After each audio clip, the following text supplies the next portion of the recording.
Herriberri Nafarroan bisitari gehien jasotzen duen herrietakoa da eta bisitari horiek gehienetan bilatzen dutena 14. mendekoa den gaztelu ikusgarri hau ikustea da.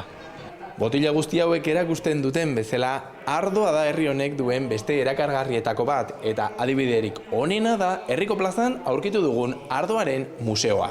Ardoak hemen duen garrantzia ikusteko hoteletara begiratzea besterik ez dago. Kanpokaldean aurkitzen ditugun kartel gehienek badaukate ardoarekin erlazioren bat. Merindad Deolite jatetxe honetan beste berezitasun bitxi bat aurkitu dugu. Eta bitxikeria baldin bada, begira ezazue zergatik.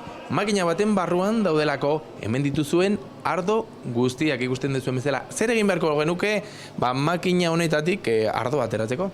Lehenbizi txartela behar dugu, eta txartela honen barruan gure kreditua agertuko da. Txartela sartu beharko genuke, eta hemen azaltzen dugun bezala 10 euroko kreditua daukagu. Bi posibilitate daukagu, daztatzeko edo zein ardo, kopa erdia daztatzeko edo... Hemen agertzen da, ez da? Marrazkian ikusten dugu, bai? Edo bestela ja, kopa osoa. Ez adibidez, bi pertsonen artean afaltzen badute, batek... Bakoitza, edo zein ardo aukera dezake eta ez du botella osoa ordaindu behar. Zure koparekin etortzen zara, zure kreditua sartuz eta edo zein ardo aukeratu eta edan dezakezu problemari gabe. Kopa osoa ematen diegu eta bera bakarrik ardoa botatzen du. Hemen daukagu, ardo beltza kasu honetan.